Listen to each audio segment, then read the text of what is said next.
podcast. Erik Scope here alongside Robby Boydstun. We're having trouble getting it started here. Robby also has some sort of finger twitch that we might have to have.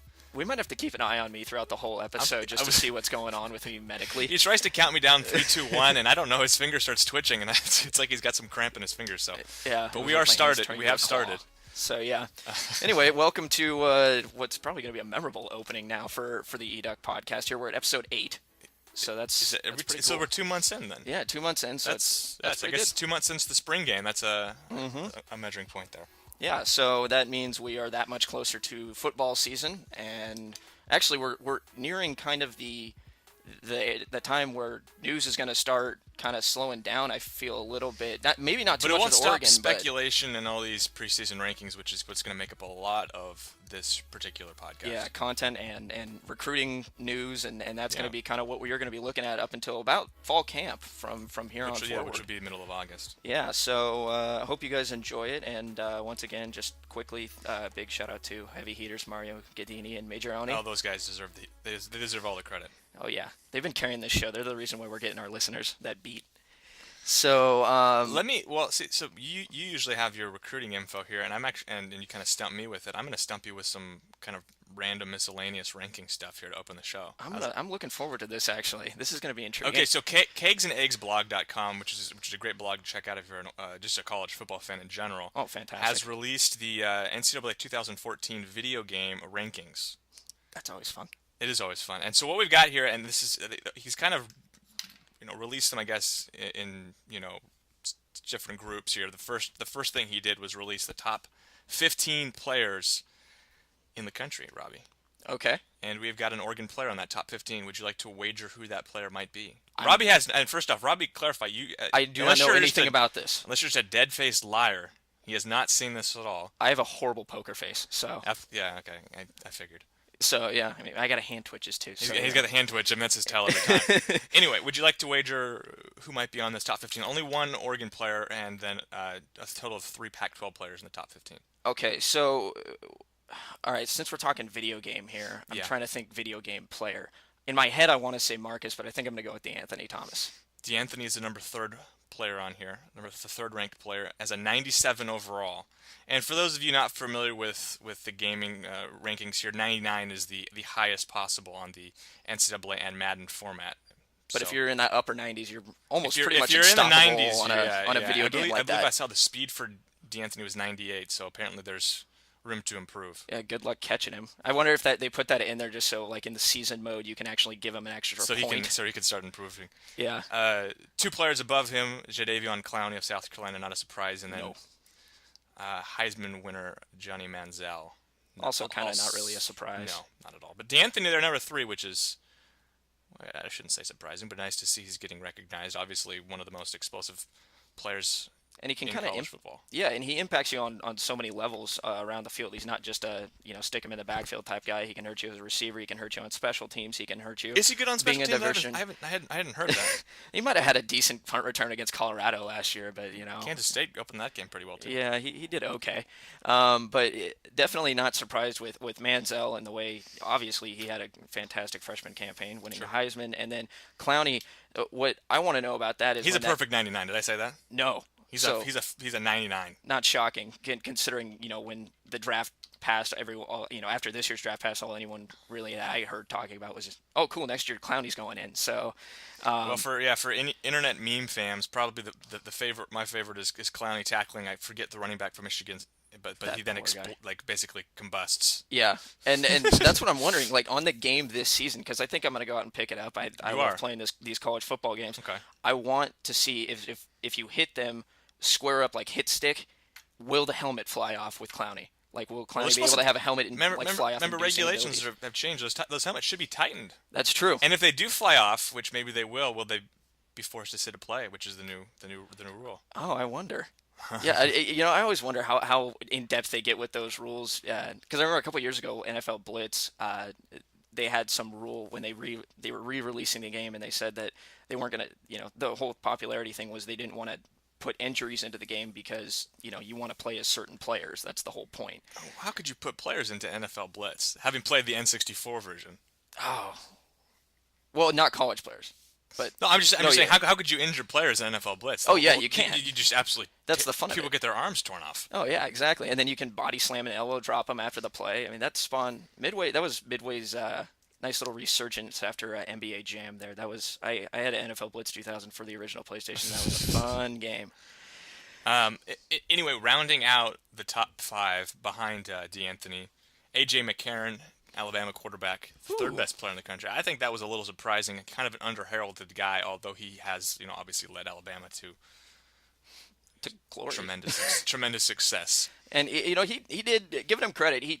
I think people don't want to give a lot of Alabama's offense credit because so much focus gets to the defense. McCarron has been better than some quarterbacks of Alabama past in past seasons, including teams that they won the national title with.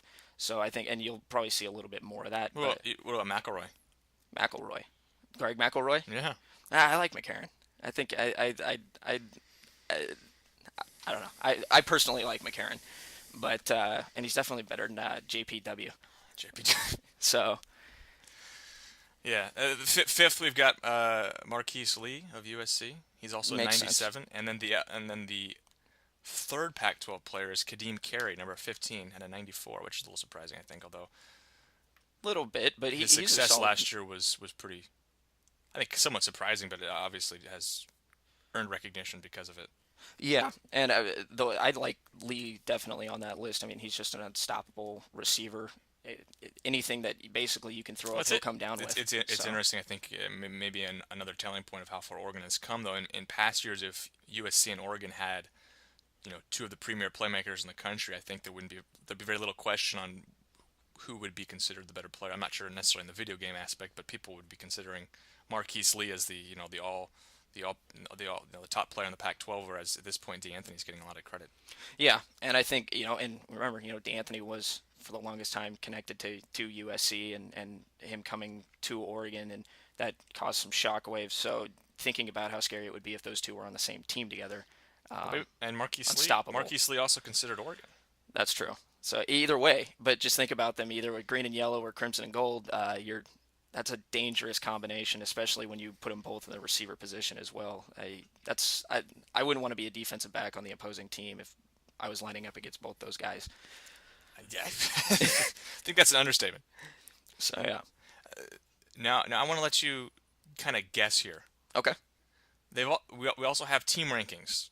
Okay. Team rankings, and just a side note here, Alabama, perfect 99, 99, 99. So 99 overall, 99 offense, 99 defense. I don't think you look like you're very pleased with that. Well, I mean, they do deserve it, but I would like to see another team kind of get up there, but they deserve it. After I've lost kicked butt last offensively, could you? I find it hard to believe they're a 99 offensively.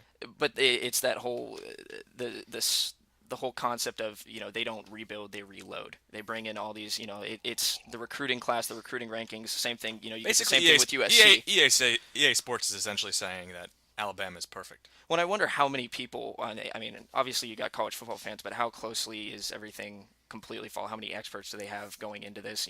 To go through the rankings. I'd like to know how they put the ranking system together. So now that you see one ranking you don't like, now you're going to criticize the whole process. I am. That's just how it goes. Textbook Robby Boydstun. What I was going to say is, you want to give a shot here ranking the top 4 teams in the Pac-12, and let's see how we do. Top 4 teams in the Pac-12? Yeah, this is just the Pac-12. Okay, Pac-12. Oregon's going to be one of them. Well, I want to give it to me in order. Oh, in order. Okay. I'm going to put Oregon up there above Stanford, Okay. and then SC will be in there, and UCLA. You got 3 of the 4 teams. Oregon at 95 overall, I think, was actually the second best team in the game. Okay. I think I think that's their best ranking Ohio in the State game too. might have also been 95. Okay. But I'll have to go back and look at it. I didn't write that down. USC actually the second best according to. Really? Yeah. Okay, so they're expecting Stanford to fall off. They have Stanford. Well, they have Stanford, USC, and Washington all as 91s. I don't know about that. Washington, and this isn't just trying to hate on Washington, but every year the expectations are so high with that program, and they set the bar so high, and very rarely do they live up to it. They have solid they're just so players, young. but They're really young. yeah, but it's just I guess if you're looking forward, I guess their whole job is to project, but I just don't know about Washington at this point right I there. was the young thing was kind of being facetious because Oh, that's always seems like it's the excuse. well, you always got to have an excuse when you don't live up to expectations, That's right? very true. So, Well, yeah, I would agree with that, and I think the biggest slight there is having UCLA as fifth, but having UCLA behind USC after the way that's this past season finished, and how UCLA finished absolutely slamming USC. yeah. That, A little bit surprised there, and considering the fact that they're bringing Brett Hundley back, who was also slighted here on the quarterback rankings, which we'll get to in a moment. oh, okay. See, I'm interested to see where Hundley's at there. He He's was not pretty well, solid. though he's not in the top 15 Really? quarterbacks. Hmm. I don't know if I agree with that, but I would have to see the list, or we'll get to that. So, We will get to that. We can get to that right now if you'd like. okay, let's Let do me, that. let me run down the rest Okay. of the Pac-12 rankings, and for those interested who haven't seen them, again, you can go to kegsandeggsblogs.com. And that's an N, right? Not and. Yeah, it's an N, sorry. Yeah. Yeah, kegs like a keg, and Eggs. eggs, Like eggs. blog.com. Anyway, yeah, so the rest of the Pac-12 runs out. Obviously, UCLA 5, and then we run down. We got Arizona and Utah 6 and 7. Arizona State, Cal, Oregon State, rounding out 8, 9, and 10. Washington State 11, and little surprise, Colorado at the very bottom. Yeah, that's expected. Oregon State down there pretty far. They have Oregon State ninth. Ninth. It's kind of, well, I don't know. Arizona State, Cal, and Oregon State all have the exact same rankings: 84, 86, 83. That's 84 overall, 86 offense, 83 defense. See, I don't get half the time how their mathematics get out the overall rankings. Sometimes, it just doesn't make sense. But I feel like, yeah, they're kind of just grouping them all together, kind of as a hodgepodge of, okay, these guys are all just kind of the same. We'll throw them together. I think Oregon State's a bit better, and I guess that might be I'm a little bit surprised to see Cal on the same level with Oregon State after they've got. I mean, after all, they're a program that has kind of been on the decline and is now, undergoing a coaching change. I'd be very surprised if they're competitive this year. I actually kind of expect them to be the very bottom of the Pac-12 North, even probably below Washington State. Yeah, it's going to take a little bit of time for Sonny Dykes to put his system in there, but there's a lot of excitement around that Berkeley area. My uncle's a Cal grad, and I talked to him about it, and there's excitement about that coaching change and what he's going to be able to bring in, especially offensively to that program.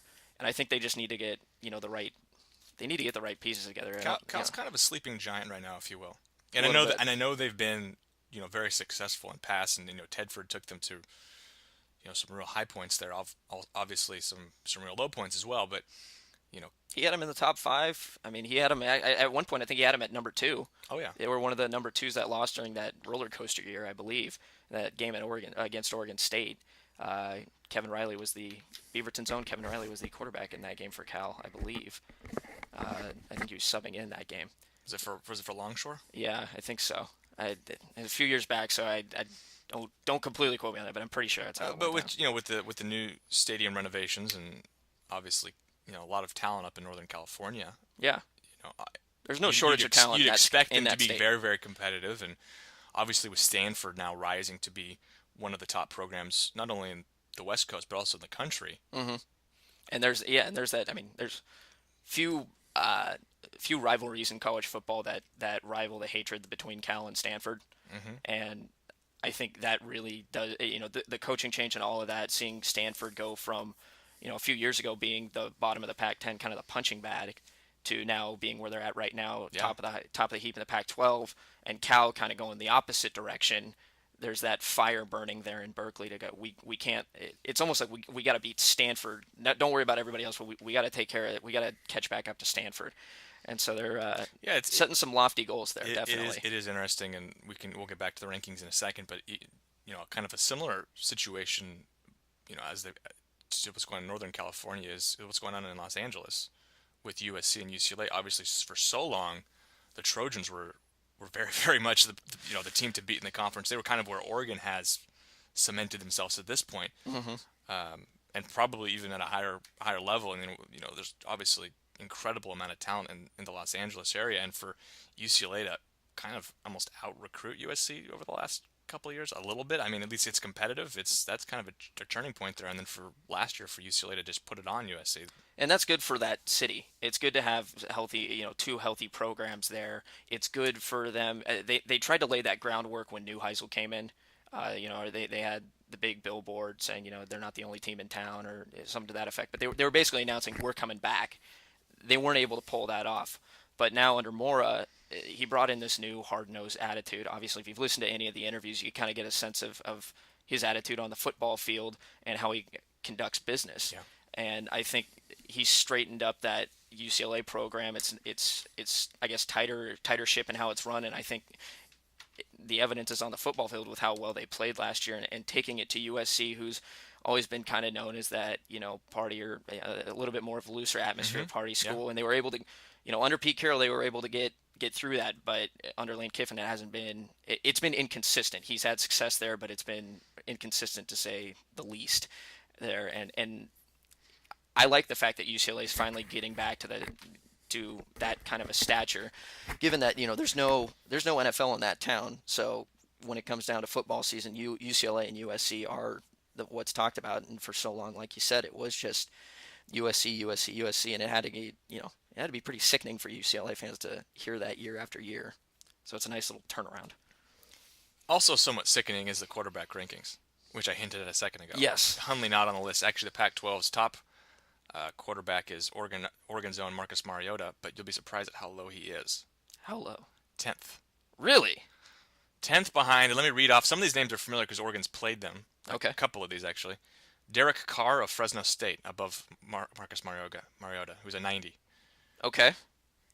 Jordan Lynch of Northern Illinois. Okay. The next guy I've never actually heard of. I guess NIU made the BCS, didn't they? So. Bryn Renner of North Carolina.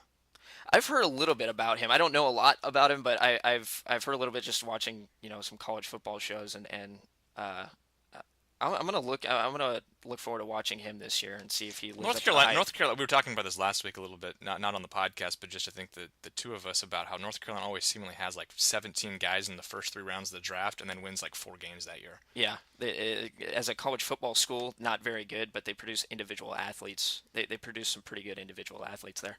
Moving along, Taj Boyd of Clemson, Aaron Murray of Georgia, Teddy Bridgewater of Louisville, Braxton Miller. Sorry. Surprised me a little bit there. Don't mean to interrupt, but Murray's a little bit that low. I would have thought the way Murray especially played last season, it would have gotten him a little bit more of a bump in those rankings. Well, maybe he's not the greatest video game player. He's number 5. That's the fifth best pretty good in the country, and it's hard to argue with Bridgewater, Miller, McCarron, and Manziel, who are the top 4. No. And Mariota really has inserted himself in the discussion to be among those top 5 guys. Very surprised to see him behind the likes of Derek Carr, Jordan Lynch, and Bryn Renner. Yeah, I don't know about Derek Carr. I know he's a solid quarterback. Oregon played them 2 years ago, I believe it was. It was last year. It was last season. They beat them Carr had some moments. He was one of those during that opening 3-game stretch where Oregon kind of just ran through. Fresno State, Carr kept him in that game. He made some pretty good throws. I think the only non-conference game where they didn't have to pull the starters at halftime. And that was it was interesting to see. Just Fresno State still is that school that'll give you a little bit of a scare and give you a little bit of a run. They'll make you earn it. And Carr, to give him credit, he did play well. However, I would take Marcus Mariota every day over him. And quite frankly, I'd like to talk to a Fresno State fan. Obviously, if you take the fan part out of it, I think if you put them side by side, you'd want a guy like Mariota, especially given how accurate he is. And maybe again, Derek Carr might just be a better video game player, but I doubt that. I think Marcus is going to be a lot of fun knowing how I play game. video games, I like the fast guys. I was under the I was the guy who would put Marcus Vick for Virginia Tech and just run basically an option every time and run up and down the field, and that was the easiest way to play the game in my opinion. Yep. So Marcus, I'm assuming, would have better wheels than Derek Carr, if not, that's a grave injustice. Unless Derek Carr's hiding something we don't know about, and they're going to bust it out this season. Yeah, I think that with Marcus's wheels and his arm strength and his accuracy, he should be higher on that list. Absolutely, and it's sort of surprising the distance that EA Sports has chosen to create between Manziel and Mariota, who I think many consider to have been the 2 best freshman quarterbacks last year. Obviously, Manziel won the Heisman, so lots of acclaim for him. But him to being a 97 and Mariota a 90, that's quite a. I wonder if it's a shot at the conferences too. Maybe that's Oregon. That could be their view of what the competition that Marcus faced, and the fact that Oregon seemingly outside of the Stanford game was able to kind of cruise to victories, and then with Manziel, he was able to gut out that win in Tuscaloosa and pull off a couple close games. I mean, he had some hiccups against LSU that, in my opinion, hurt them and kept them from getting back in the game. But again, they might be saying, he just played stiffer competition. I want to apologize though for saying that Hundley wasn't in the top 15. He's actually on the top 25. Wow. The only other Pac-12 quarterback in the top 25 is Arizona State's Taylor Kelly. Really? South Carolina has 2 quarterbacks in here. San Jose State has a quarterback. Well, cool. Who and what's his ranking? San Jose State's quarterback? Yes. That would be David Fales, 89. His last name's Fales? Spells differently, but okay. It could also be Fales. Oh, okay. Fales. I'm sure that's the way he tells people to pronounce it, because I don't think it's great if David your guy Fales. behind the scenes, his last name's Fales. But that does surprise me. I thought Hundley was a pretty good, and I would match him up with Kelly. Definitely. Another guy who many probably expect to see on here would be Keith Price of Washington, who I'm sure Oregon fans aren't very high on, but who's Price is talented. very, very, very talented, and somebody that's received a lot of notoriety over the last couple of years. Outside of playing Oregon, he's been very successful. Yeah, he has, and he's put together some very nice games. And again, another one of those versatile guys who, when he has to, he'll beat you with the legs, but he's also got pretty good arm strength, and he's, again, they need to get kind of the pieces around him, but I think he's almost definitely got a chance to I think his running excel. skills are a little bit overrated, actually. Do you? Mm-hmm. Okay. I think he's much more of a pocket passer. He's probably one of the better pocket passers in the conference. Hundley to me and Mariota are by far the class in terms of running quarterbacks in this conference. Yeah, and I think Marcus, is definitely the top. Just objectively right now. But I think it's solid for. It is nice to see a little bit though, even though Hundley didn't make it top 25, which again I think that's a little bit absolutely ridiculous off. To me. Yeah, absolutely ridiculous. But again, you're seeing some notoriety come to the West Coast, for football, and even if it's just a video game, it's kind of that you're getting that recognition of some newer names and some newer players, and some teams that are coming up through the conference and getting recognized as being legitimate teams within the college football world. Kegs and Eggs also released the top 10 players for each school. Would you care to sort of wager who's Oregon's top 10 players are? I can throw out. I've already given you 2. Right. So maybe not. I mean, I guess it's possible. Marcus is not on the list. He's not on the list, even though he's a 90. That would say quite a bit about Oregon. But would you care to throw some names out there? There's a couple here that are, I think, somewhat surprising. Okay. So some surprising in that they're on here, and some surprising that they've been left off. Okay. So let's go with. You've got DeAnthony and Marcus. Go ahead. DeAnthony, Marcus. I'm gonna say Bo Lacombo. Bo's on there, number 9. Okay. I'm gonna say Ifo. Ifo was on there, number 7. Okay. We're going to go with Josh Huff. Josh Huff, the second best player at a 92. So Josh is getting a lot of love there. What do you think about that? I think that's, for him playing injured last season for a good portion of it, and him still being able to do what he did. When he came here as a freshman, his speed was fantastic. I mean, just watching him being able to bust out in the open field, and to see him develop as a receiver. But the thing I liked watching him last year was he threw key blocks when they needed it, and a few key blocks, and that was something that you're kind of seeing his growth, and I think that does second best. I don't know. You'd have Marcus and DeAnthony. Obviously, those are your kind of flashier video game players, but I definitely think Josh deserves to be up there. Yeah. Marcus, by the way, is the 4th best player in Oregon, so you're still missing number 3. I'm still missing number 3. Okay. Racking my brain here. Let's go with. I'm trying to think of the secondary. Well, number 3. This guy is fairly athletic. Okay. Which probably doesn't do a whole lot for you, but he's 90% of the EOA team. He is he might be the most athletic player. Well, Dion's gone. Oregon's team. Okay. Just if you were to run a combine, he'd probably be the guy who'd stand out right now. He's been compared to a Batman villain. Now my mind's going blank. Oh, that's not good. Colt Lilera. Colt Lyra. Okay. Yeah, no, that makes sense, him being up there. Yeah. Definitely think he's definitely deserving of being up there. And definitely one of the top pro prospects Well, for absolutely. I Oregon. think, yeah. I mean, So maybe perhaps the top, at least in terms of next year's draft, which a lot of people think he will yeah, enter. and he's still got a lot. He can still do a lot at Oregon to build on that stock. You're talking about a guy who hasn't.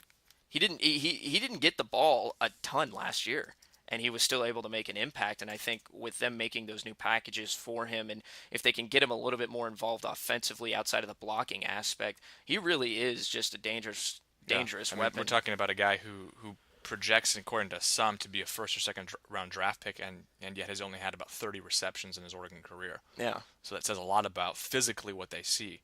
Obviously, big athletic tight ends are at a premium right now with the way Gronkowski, Graham, and Hernandez have been. yeah.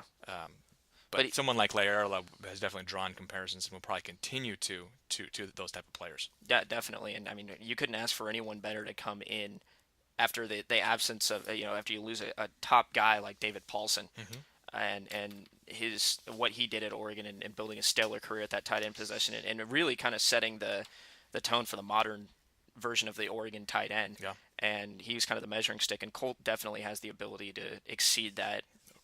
Especially this season, depending on if Oregon throws the ball a little bit more, we don't know. Again, we talked about that during the spring game. Helfrich said you haven't seen anything yet. Practically, they held back on the playbook quite a bit. So And part of the media, we've seen just as much as the fans. yeah, exactly. So he definitely deserves to be up there. I do want to guess, is Marshall on there just for? He's not. Byron. Okay. Byron is not on the list. Didn't really expect him to at this point, but being an love the Oregon running potential back, usually you're given maybe an extra couple points there just for being an Oregon running back because you're going to carry the ball so much. I'll just read read the rest of the list. Tony Washington is the 5th best player on the Oregon team according to this video game. Really? Not saying he doesn't deserve to be up there, but that's As a first-year starter who obviously definitely played behind physically Deion imposing. Jordan. He is a little bit surprised he's that high. Yeah. Awfully nice human being as well, I must say. Taylor Hart is number 6. He's also he'd be an 89. Terrence Mitchell, the other part of the Oregon cornerbacks, is 89, and Hronis Grasu is an 88. Okay. Is So that those right are out the 10. list? Yeah. Okay. So I think Would have liked to have seen maybe some of those offensive. Avery maybe a little on there. Yeah, I think maybe the injury concern there. Brian Jackson's the guy who comes to mind. I'm a little bit surprised not to see there. Also, Jake Fisher, Tyler Johnstone on the offensive line are guys who really stand out. Yeah. Especially just in terms of draft prospectus. And we've been hearing a lot about guys like Johnstone this past during the off season. I know he's been a topic of discussion when we've had conversations. Yeah. And I would like to see a little bit more of the secondary, given how well they stepped up last year. Yeah. But again, they have their ways of ranking things. Yeah, so I mean, I bet if we picked top 10, you and I did it, without looking at each other's list, we would probably have different, different lists as well. One thing I do want to say though regarding Huff and DeAnthony, the only players above 90, at least based upon, I'm not sure how comparative this is, based upon the quarterback list, puts you right around 10 or 12. 89 would be closer to 25th in terms of the national ranking. Okay. If that holds true, I'm a little bit surprised to see Efo as maybe around the 20th best cornerback in the country. I got to think he's like top 5. Yeah, but again, it's projecting out. You don't know how they're doing these rankings, and I think he's definitely shown over the past season the way he broke out last year and made that impact. He's definitely got the potential to be there. Just I don't know if he's made that impact on the rest of the country yet. We know what he can do, but does the rest of the country know yet? Robbie, how much? Let me get your judgment here. How much of an impact will these rankings have on Oregon's 2013 football campaign? I'm gonna go somewhere around 0. Just somewhere around. So there's hope. There might be a .01. I'll say that. But it's fun to speculate about these until the actual rankings come out, because it does give a sense it gives a sense of where they're viewing these teams. Obviously, national based perception. last year, it's national perception. And when you get individual breakdowns of players like that, again, you're going to be it suits what goes with the game, but it does give you a good little indicator of what they view are. These are the players that we think are trending Mm-hmm. up. These are the players we think are trending down. And of course, from a recruiting perspective, and I'm assuming a lot of recruits play these video games. Oh yeah, Seeing Oregon as one of the, I think, as I said, the second or third best team in the country, it sends a certain message. well, and that, and just talking to some of these recruits, the fact that you have about 800 million jersey combos that they do put into the game, that now that they have added that feature in the last few years, Yeah, yeah. that also helps. But yeah, no, to be able to have that and the reputation that they give, they used to rank stadiums, and Autzen was always at the top, near the top of that with just atmosphere, and people know Oregon is. Recruits are definitely noticing that And, it's a top program and a and, program they should pay attention to. dare I say, it's also a way for recruits to familiarize themselves perhaps with the Oregon brand and with the roster, at least if obviously these rankings we don't necessarily agree with. Mm-hmm. But if you're a defensive back and you look at it and you go, oh, they've got some great defensive backs, obviously you're going to say, oh, they must do a good job of coaching them. Or, oh, they've got good talent there. They'll be good guys to be around.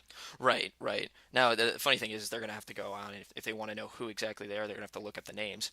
Because there are times where That's so these guys, silly. yeah, well, what was it? A couple years ago, they had Josh Huff had long dreads. Michael James had dreadlocks a couple years ago. Yeah, and then I believe LeGarrette Blunt, when he was first featured on the game, I think his number was completely off or something like that. The little details, obviously they got to send that game out to print and manufacture before a lot of the final details get made before the season with jersey changes and all jersey's that. number is changed. But by I'm pretty fall sure, camp, maybe they were projecting that LaMichael would grow dreads out. That Maybe was that a was a projection. projection, yeah. Him or Josh Huff, they would just, oh, we think they're going to grow their hair out this season. So, okay, should we? Well, yeah, I was going to move on. This is kind of the episode of unknowns for Robby because Robby has not seen a lot of the information I'm about to present to him. Obviously, had not seen the N64. I'm not sure why I'm thinking N64, but if they were N64 rankings, they might be a little bit outdated. A little But bit. the NCAA rankings. Yes. Now the conference's APR, which is the academic progress rate, was released as well.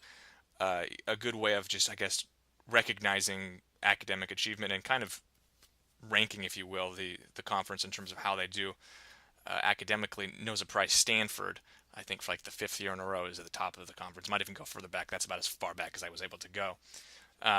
Oregon was seventh, which is not an improvement, or really it was exactly what they were last year. Change. No change. That's a ranking. good thing. As long as you're not dipping down, that's a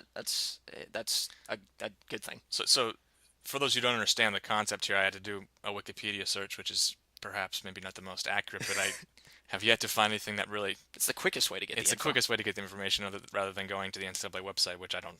Maybe I should have gone there anyway. But so basically, it's a composite measurement of how each individual does academically, and individuals that fail to reach and meet certain academic requirements, their point is taken away, and then it is somehow formulated into a score out of 1,000. So you got some algorithm for that? I don't think it's that complicated. I didn't do a very good job of explaining it. I think it's like, okay, if they have 85 roster spots or something like that, if a guy fails to meet the certain requirements, that becomes 84 points, and then you multiply it to get up to 1,000 or something like that. It's something right. along those lines. Okay. So Oregon scored 951, which was Out of 1,000? Out of 1,000, which is very solid. Yeah. Just so you know, scoring under or at 925 for multiple years leads to, after 2 years, scholarship reductions, after 3 years, a postseason ban, and after 4 years, and I'm just assuming that it has never happened, the school is no longer considered to be part of the Division I. So death penalty, It's essentially. pretty much death penalty, yes. Wow. And it said the school, even if it's just one program. So, like, you better hope that girls' golf program has some good grades We got there. to keep an eye on the acrobatic and tumbling team. We yeah. need to keep an eye on lacrosse. We need to keep an eye on everything. So I'm very, very surprised with who is last on the list, and they've actually last on the list for the second year, and are actually fairly close. They're kind of barely skirting that threshold, and it is the Cal Bears that we just talked about. Good Lord, you're kidding me. Yeah. Wow. Yeah, and maybe That is shocking. Yeah, and I think some of it has to do with, I think you also see reductions based upon players transferring or going pro early. I'm not exactly you're right. There's an algorithm there, but I don't think it's as complicated as we're making it. We're just not very smart and can't explain it very well. But California 935, so only 10 points above that kind of minimum number where you don't want to be. That is shocking. And I also read, I believe, that they're looking to change this so that if you average 940 for 3 straight years, then you are receive for scholarship production. So this is the second year in a row they're at below that 940. I'm not sure if that's going to be retroactive or not, but if it is, California needs to get their act together pretty soon. Maybe they'll get grandfathered in a little bit. Maybe, but I would think so. But first off, just on that proposed rule, I like that. You go to college, yes, you have athletics, and a lot of these kids get into college because it's a lot of there are a lot of athletes that get into college that probably wouldn't have been able to get into said school that they got into. Oh, absolutely. Without that athletic scholarship. And certainly would not have been able to earn a scholarship like they do without their their athletic abilities. Right. And so, but the point is once you get there, you have to buckle down and you've got to learn that it's part of the whole growing up process, becoming an adult. And, I don't want to sound like a parent or something, but I like the idea of them making sure that these kids are on track to get a degree, because that's what's going to help them in the long run. Sure. Not everyone, very few, percentage-wise are going to the NFL and are going to make a long career out of it. And, some might make it there and they might make training camp and that's it. Some might get a tryout. Some, they'll blow their knee out or some injury will happen and all of a sudden they got nothing to fall back on. Mm-hmm. I like that rule to make these kids it's going to force these kids to graduate. It's going to, or at least push them towards that and push motivate them towards them, a little bit more of a, importance on academics. Mm-hmm.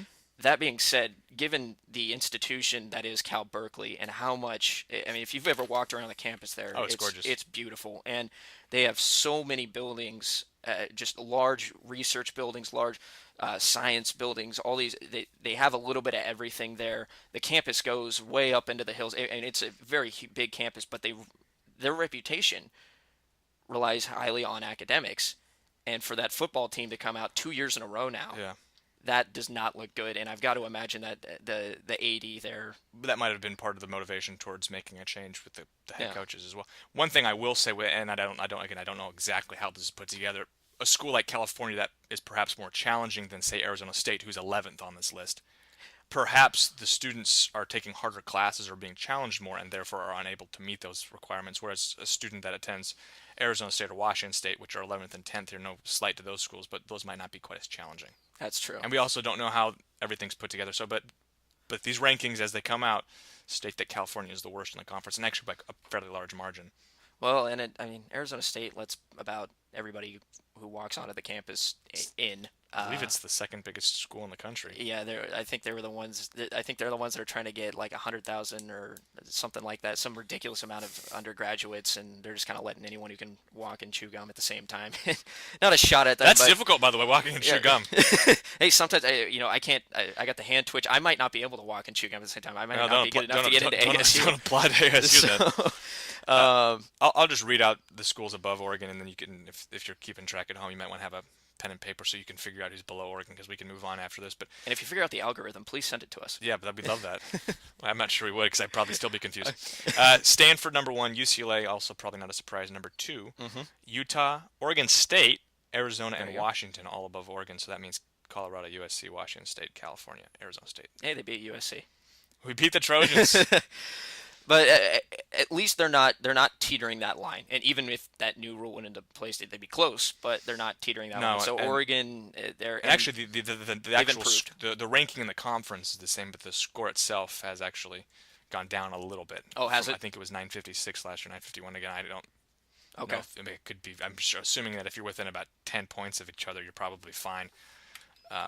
It's not a huge It's probably just an aberration of some sort. But yeah, if you see a drop off of like 30 or 40 points, you've got to say something's going on there. Well, and like you said, it could be guys leaving the team. It could be guys, that might hurt them. And obviously there were guys last season that didn't stay the entire year. Yeah. So I do think football's like by far the lowest score I've seen, because like I think Stanford was number 1 in the conference at 977. And I was looking at like track and field numbers, and like everybody was like at 990s. So the track guys actually read. And track guys can read. They read and run at the same time, actually. I'm not implying that football players can't, but I just think there's a little bit more of that important. It's probably easier too to manage those smaller teams. Not exactly track, but like the smaller teams being able to keep focus and the coaches to be able to kind of keep on them about academics. 85 guys, yeah, you've got position coaches and all that, but it's hard to keep track and with a large team like that, and plus you've got scout team guys and other guys on the team that you need to keep track of. Another thing which Robbie has not seen here is the opening lines for Oregon's upcoming schedule, which was also released on the Kegs and Eggs blog. So giving a lot of love to those Adam guys. Kramer's getting so much love right now. Follow him on Twitter as well. He's a great follow, by the Yeah, he way. is. He's on Twitter. Adam Kramer is the name of the founder of Eggs and Kegs and Eggs. I almost said Eggs and Kegs. It's confusing, man. It is. It's like Willie Lyles and Latrell McGraw. Yeah. See, you nailed it though. And Bubba Baker, as Steve calls Buda Baker, or Buda Baker. Yeah, exactly. He keeps calling him Bubba last weekend. Anyway, Oregon is actually favored according to these opening lines in every game. That also includes at Stanford. Hey, okay. 4-point favorite Down on the there. farm. That is by far the closest line at this point. Oregon is actually a double-digit favorite in every other game besides Stanford. That makes sense.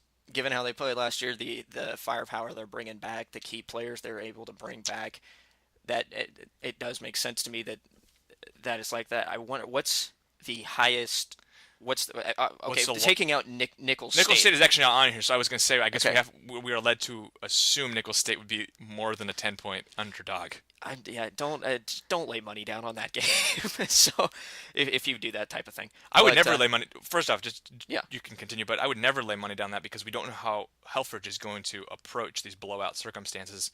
So we don't know if he's going to leave his guys in as long as Chip had, or if he's going to take them out quicker, or quicker leash, or shorter leash, or what. So yeah, I would be very, very for those betting. I'm not going to advise you, and you probably shouldn't listen to me, but to me that would not be an opportune time to take a bet, especially considering how crappy Nicholls State is and how big that line could potentially be. Oh yeah, wait for if could anything, be a if you're 60-point line. Wait a couple weeks for if you want to get a non-conference game, but wait till conference if you're into that type of thing. Wait for that. And also like you said, you don't know the conditions of how games at Oregon in the early September tend to get pretty hot down there on the field as you're reaching 100 degrees plus that.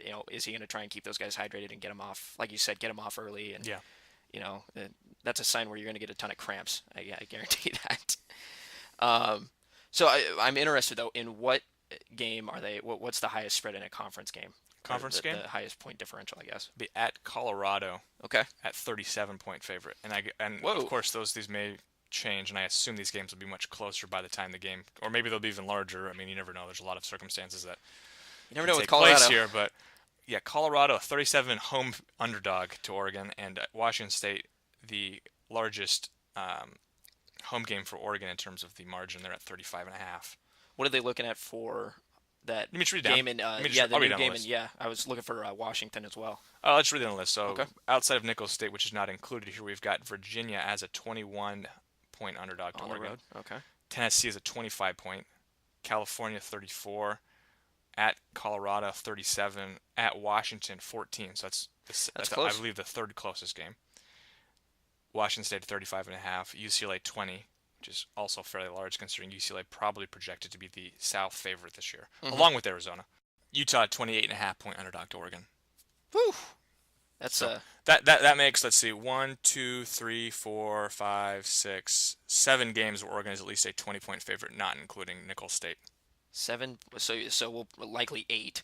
So and they might not even release something for that, but so that's 3/4 of the schedule. Oregon projected to win by at least 3 touchdowns. That's pretty impressive, and that shows you what Oregon's been able to do over the past 5 years building this program. What do you make of Oregon State actually being the most, according to this ranking, the most competitive home game for the Ducks this year? Well, it's interesting. Rivalry games always seem to get a little bit more of a, I think the line tends to get pushed a little closer just because those teams are very familiar with each other. And Oregon State last year during that Civil War game had moments where they looked like they were going to be able to, if they were able to take advantage, they could have put the Ducks on the ropes, and they couldn't. Yeah. Losing a guy like Marcus Wheaton, and losing a guy like Jordan Poyer, that's gonna be problematic. And obviously, they still need to figure out, the quarterbacking situation there. Personally, I'm not a fan of the way they handle the quarterback situation there. I think it kind of demoralizes their quarterbacks when a little bit confidence-wise. Yeah. You saw that with Ryan Katz when he got yanked after the Sac State loss, and so but I think Riley knows the program well enough, knows the Oregon program well enough to know what's coming after him. It's just he needs his players to execute. So I think it makes sense for that to be a little bit closer of a line, and I think Oregon State will be competitive this year as well. Yeah, absolutely. But again, Oregon finishing that's the the conference schedule off with 4 of their last 5 games figuring to be four of the best teams in the conference. And that's a good thing, though. Stretch run. When you have that stretch run towards the end of the season, that's when a lot of people are watching and they're waiting. And if Oregon picks up that the victory against Stanford, they're playing a national title. So someone online posted I don't remember the source being very credible, but it was a non-conference. I think it was actually a season strength of schedule projection, and Oregon was 115th schedule out of 117 schools, and I thought that was extremely low. And especially now, as I'm looking at this schedule, Virginia and Tennessee both part of major conferences. Stanford, UCLA, Arizona, Oregon State, Washington, all project to be teams that could be battling or in the top 25. I find it hard to believe the schedule's that bad. it seems like it's like this every year, though. In my opinion, it's just there's still not a ton of respect out here for West Coast football. The hotbeds are in the South and the Big 12, and you see those teams always, that's why their strength of schedule is always higher. Is Pac-12, am I saying Pac-12 is on the same level as SEC? No. Do not? But they are on, they're rising, I think. And I think there is a lot more competition than there was a few years ago. Oh, absolutely. USC was dominating on that, 6-7 year run under Carroll. It's a lot more competitive than it was then. I just don't think the rest of the country views it that way. And again, they talk about it every year. Most of the time when Oregon's playing, a lot of the time last year when Oregon was playing, it was 10:30 at night on the East Coast. No one was staying up to watch that.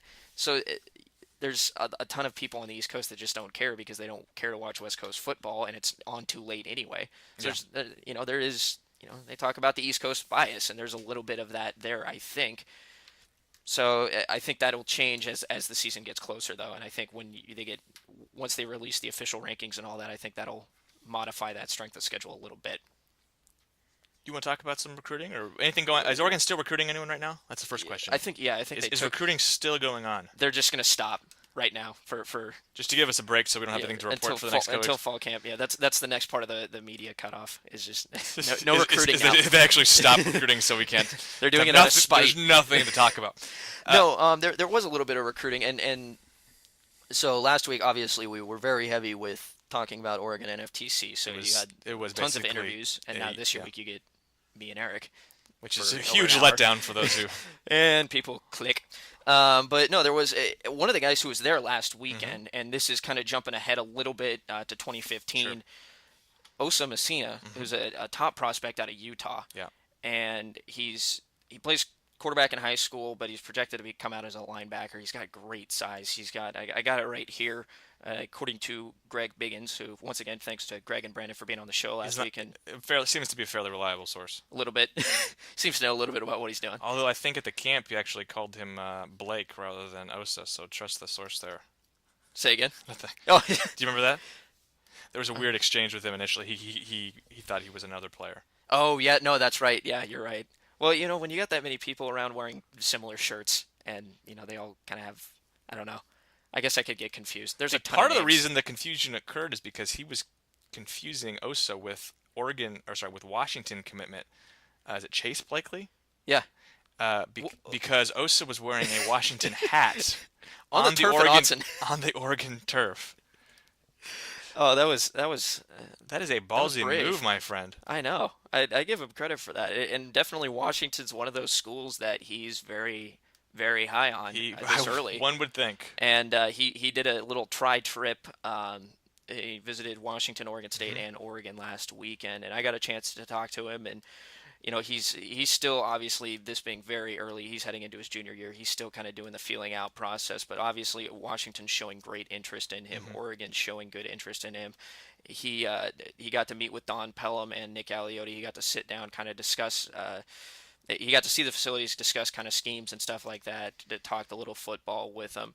It kind of sounded more like it was a kind of a feeling out process. He didn't leave with an offer or anything like that, but they were kind of getting to know him. He was getting to know the program a little bit, tour the facilities, see what they were going to be able to offer him. So definitely a guy that, at 6'4", 208, he's going to... Great frame. Yeah, in person, I think you can agree seeing him. Very large man. Very, very big man. And, or young man. And he's going to... and he's going to, that's going to improve. He's only 16 now. So that's remarkable. seeing a lot of those, and we saw some of those guys like not get sidetracked, but AJ Hodgkins from Tigard, and he's going into his senior year, and he's a little bit on the shorter side, but physique wise, so it's just kind of unfair. I feel really he looked weak like a bodybuilder. as a 6'2", 175-pound 24-year-old, and I see like 16-year-olds that are my height but 30 pounds more muscular and can run like probably 6 times as fast. Oh yeah, and being I'm 6 foot 155, so I look kind of like I look skinny, like this turned into a Dan Patrick show right here with the ding, with the Seton ding here, with the putting in the heights and weights. We need to get one of those bells. 6'2", 175. Ding. So Osa's definitely a guy that someone to keep an eye on. We don't want to get too in depth because there's not a ton there right now. But correct me if I'm wrong, but very few 2015 offers have been made by the Oregon staff. Right.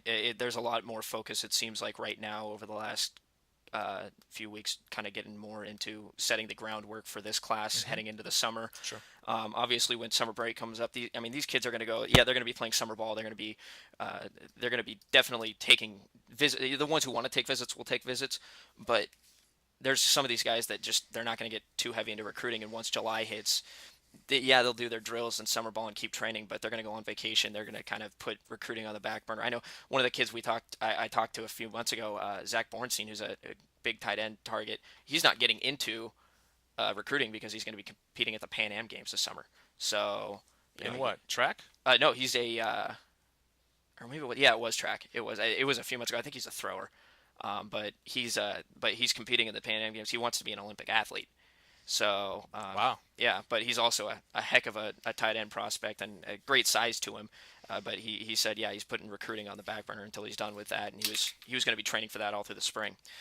So a couple other updates. One that I found interesting. I talked last night to Demario, or 2 nights ago to Demario Richard. I just pulled a picture of him on my.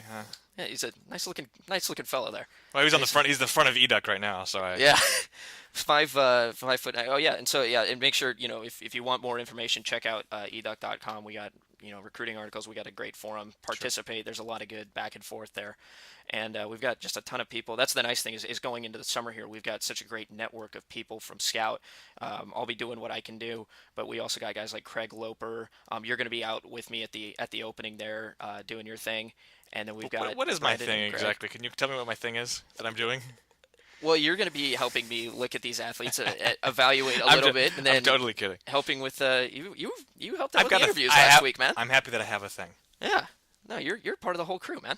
So, but one of the players I got a chance to talk to, who's one of the Oregon targets at running back, is Demario Richard, and he's out of Palmdale, California. He's got an offer. He got it back in early April. The thing that was intriguing when I asked him about Oregon, he's got a lot of schools right now after him. USC, West Virginia, UCLA, Tennessee, Washington, Oregon, Nebraska. Those are the schools that are going after him pretty hard right now. And he said, he's loving what's happening, and he's actually kind of excited and happy at the fact that it's making his decision harder, because he likes that so many schools are interested and he's got so many options. But what I was interested in is when I brought up Oregon, and just to see if they were still pushing, getting contact. He said, they actually have been increasing contact. When he initially got his offer, interesting. He had no idea Oregon was really interested in him. So now he's getting not only contact from Gary Campbell, but also from Mark Helfrich. What's interesting though is he said they haven't moved up my list or down because he is waiting to see what happens with the sanctions.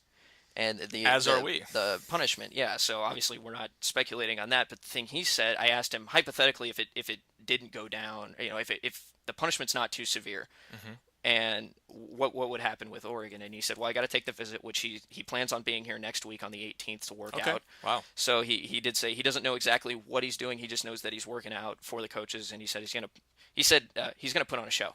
So those are his words. Yeah, he said he was going to go out there, show him what he can do, and at 5'9", 5'10", and 200 pounds, I know Greg Biggins, when I asked him about him, the thing he said, because he's got great speed and great cut move ability. If you watch his tape, he's very shifty, he's very elusive, but for his size, I think he was at 180 early in the spring, and Greg Biggins went down there, saw him, and he said he was closer to 200. He said he was impressed with how big he was and still be able to have that mobility. That's a big running back when you consider some of the Oregon running backs who are of similar height who have been about 20 pounds less than that. Right, and you got to believe that there might be, he might actually be right at about where he wants to be, but he say he adds a couple more pounds, he's going to be a very stout, hard guy. Might be one of those guys that they bring down to build back up in terms of how that mass is put together. Yeah, he could actually be kind of that. He's nearing the size of being kind of the thunderback for Oregon almost. And so he said though, if the visit goes well and if the sanctions aren't too bad, Oregon could become a top 5 school on his list. And so we obviously have to kind of see how that progresses. But it was refreshing to hear his honesty about that, because that's something that, at least in my experience, not a lot of recruits want to touch. And putting myself in their shoes, you're 17 years old, you want to get this attention from these schools and all that. You don't want to badmouth them. You don't want to. You don't want to bring up anything that would potentially cause, the coaches to stop talking to you, or even giving a phone call saying what was that about, or something like that. And it's a two-way street, because obviously the coaches are trying to roll out the red carpet a little bit for them. But you don't want to put yourself in a bad position. You're trying to market yourself as an athlete. So to hear DeMario come out and just say that's the reason why was kind of refreshing. I do want to clarify here. Did the coaching staff say that they expected to have answers on the sanctions when he visited? No. Okay. That was not, because that might corroborate some of those stories out there saying that. Well, obviously earlier this week there was some speculation that we would, and we don't do that on this podcast. No. We do not speculate.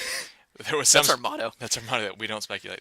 There was some speculation that the proposed sanctions would be announced earlier this past week, Thursday, I believe is what the source was saying. Mm-hmm. Did not occur, but some are saying, and expectations have been all along, that we would hear something probably before July. Which would be nice heading into the football season. You want to get a clear picture. So I was just trying to clarify if he was promised or told that there would be some sort of...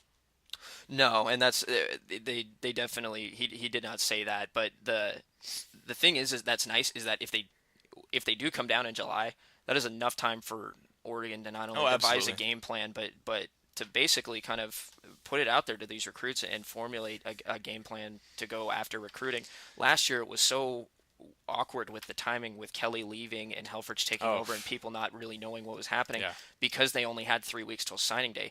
This time they're going to have 6-7 months if it comes out as soon as we think. Yeah. So and you've got to you got to think that the other coaches in the conference that are going out and recruiting these athletes are going, Oregon, they're going to get hit pretty hard, and then Oregon's going to have to come. They have to come in and say, well, no, but both sides don't know yet. So it's a little bit of a posturing, I guess, a little bit, but it's speculating. It is, and so I definitely was intrigued when he brought that up.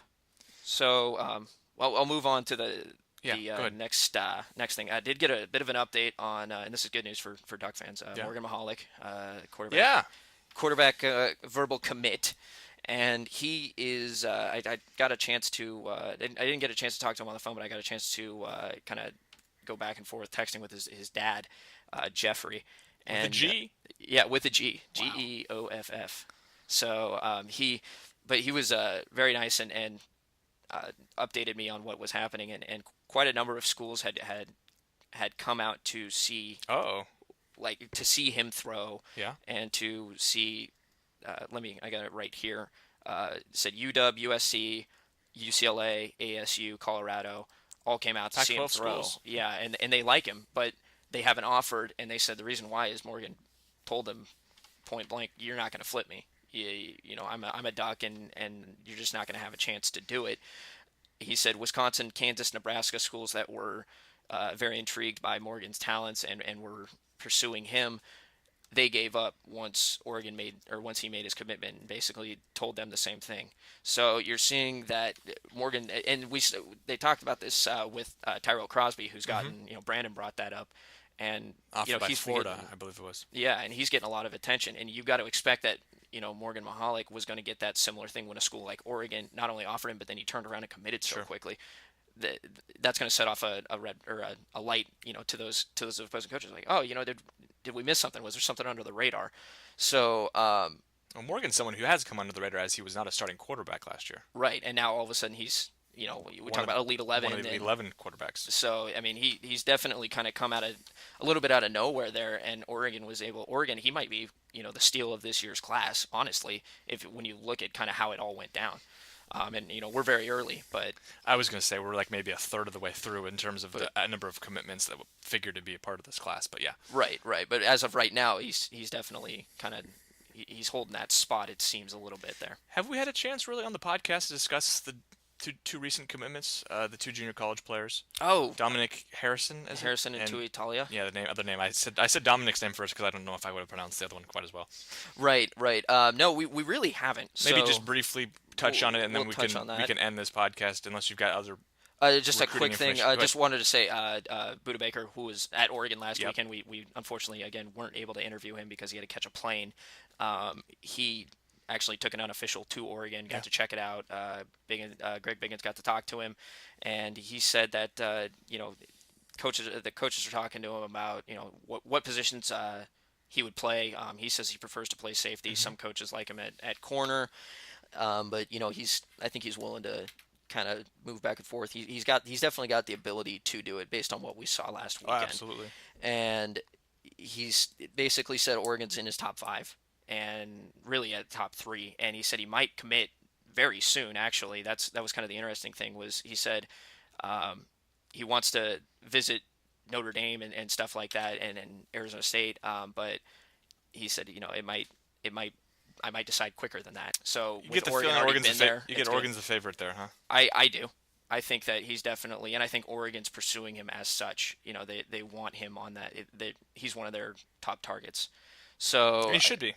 He really should, and he's definitely got the talent. He's got the framework. He's got the skill to really work in Oregon's system, based on what we've seen. And I think Oregon's treating it that way. And I think there's a good shot Baker ends up at Oregon. Of course, he's got Washington, the hometown school, is going to be in that race, and so can't confirm, but it's definitely something good. Real quick, by the way, will Buda be in up in Portland or I should say Beaverton for the opening? Do you know? I cannot confirm that, so we'll definitely have that next week, though. Yeah, next week we'll treat that as kind of a preview for the opening, I think, amongst other things. I don't want to say when I don't have it in front of me here. No guarantee? No guarantee. That's a harder guarantee to fulfill. We don't speculate. We don't speculate on this show. Right. Also, Greg Biggins also reported that athlete Bobby Okereke, I believe that's how you say his name. Tough name to pronounce, but yeah. Yeah. Almost sounds a little Native American a little bit there. He looks like he might be from Africa, though. Yes. Yeah. Like Nigerian or something. Yeah. Gosh, that's not intended to sound ignorant at all. No. That's just observation. Yes. So, not speculation. USC offered him, and so did Oregon recently. He's pretty excited about him. There wasn't really a story. There's not a ton to be there, but he's definitely got good framework. He's listed 6'3", 205, had 91 tackles last year, and was all CIF as a junior. He's got interest from Boise State, California, Colorado. Those are schools that have offered him. Also, Vanderbilt is there. He's got a couple of Ivy League schools on there. But with USC, San Diego State, Oregon, you're seeing schools like Boise State. It's a solid list. Looking at him on here, physically he kind of reminds me of Lacumbo actually, in terms of his frame. Mm-hmm. So that's kind of another interesting guy to watch. They're obviously just picking up that offer. He might be that guy they bring in to kind of that. It might be your next Bo. Bo after this season.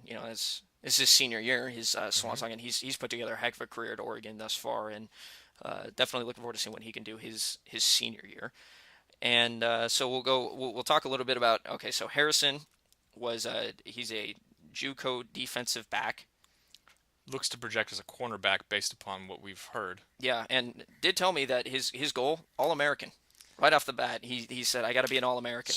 So low expectations, doesn't expect too much. So. He does not mess around. I give him. I like that though. I like it when kids come in with confidence. Absolutely. Yeah. So listed 5'11", 185. He told Nick Aliotti about his commitment. I got a chance to talk to him. Solid kid out of Contra Costa College out there in California. So. He said that when they came out to visit him, John Neal came out with Aliotti that it made him realize how bad they wanted him, and that he, that desire made him in turn go, okay, I want to be a Duck. So it was a pretty quick turnaround for him. And they kind of expect, in talking, I've talked with Steve, and I believe I talked a little bit with you about this, but just they kind of expect him to pick up more attention now, especially with almost a Sort little of bit like more Mahalik and Crosby, Morgan or Crosby, because he was listed as, I think, as a 2-star JUCO DB, and Oregon really likes how he moves and how he's put together. So they expect him to get more attention as it goes on. Did you get a sense for why he wasn't recruited more out of high school? Was it an academic situation or not? I did not get a little bit. I'm just curious. Yeah, no, I didn't get that. But he does have family in Eugene. That was the Okay. thing. He has a connection, so that probably made it a little easier to make that commitment. He says he's really excited. I mean, he's been to Oregon before, but he committed without visiting, which is something you don't hear a lot. He says he's been around Oregon, but he never took an official visit or like unofficial like tour or anything like that. So that was a little odd to me, and I asked him about that, and he said, no, it's not too weird because I've got family there. I've been to Autzen before. I love the environment. He says, I'm really excited to go play in Autzen in front of my family and show them what I can do. And then said, I'm going to be I want to be an All-American. So obviously he's setting the bar high, and Duck fans love people who come in with a lot of confidence. And Yeah, absolutely. so that's a big deal.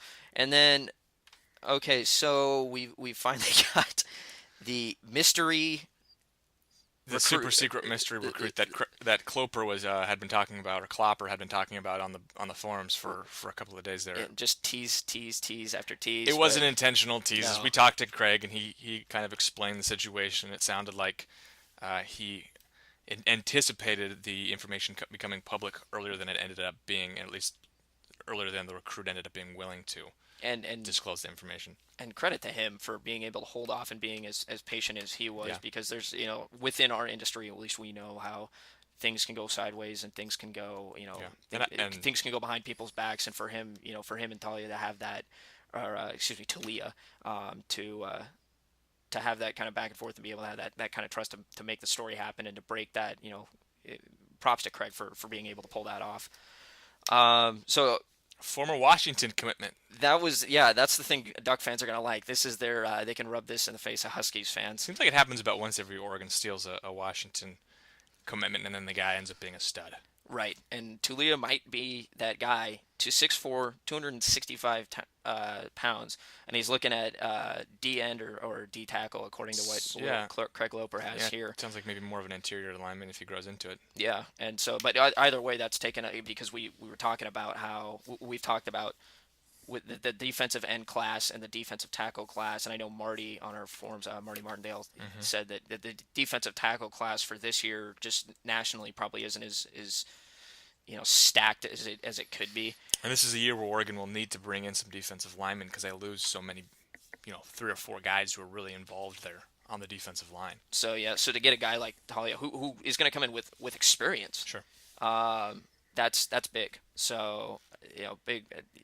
He's coming in. He's academically he chose Oregon because it's a great place for him, and he flipped from Washington. It sounds like he's a solid Duck right now. Obviously it's early, but it doesn't sound like he's going to be flipping again.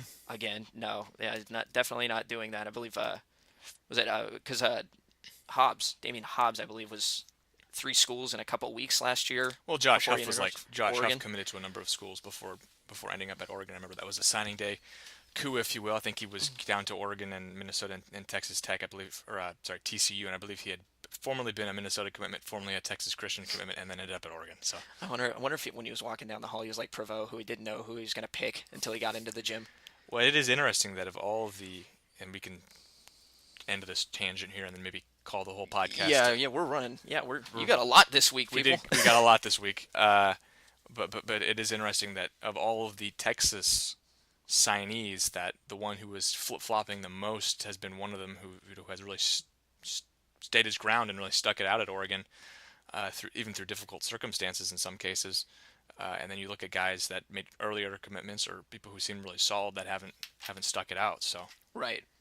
So definitely a couple of big pickups for Oregon. That's 4 and 5 right now. So they're 5 in already, and and that was beginning of June.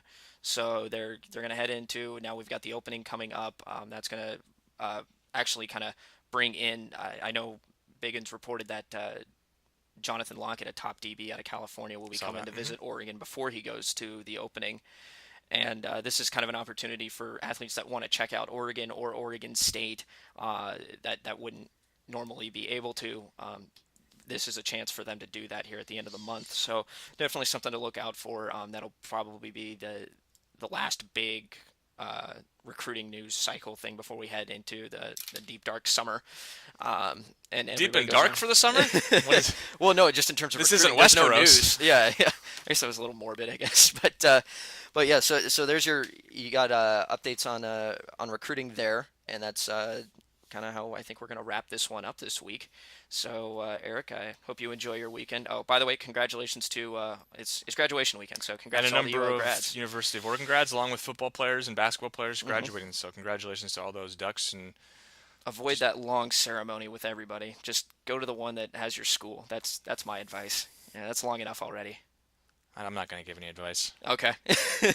I did graduate, but I'm not going to give advice because Right. it was all a blur. Oh, there you go. / don't remember much of it. But on that, We're just going to leave that hanging there just for people. They can speculate. All right. Okay, so that's it. We're going to leave it to Heavy Heaters to take you on home, and we'll be talking to you next week. all right. For Eric Scopel, I'm Robbie Boydstun. This was the eDuck Podcast. Talk to you later.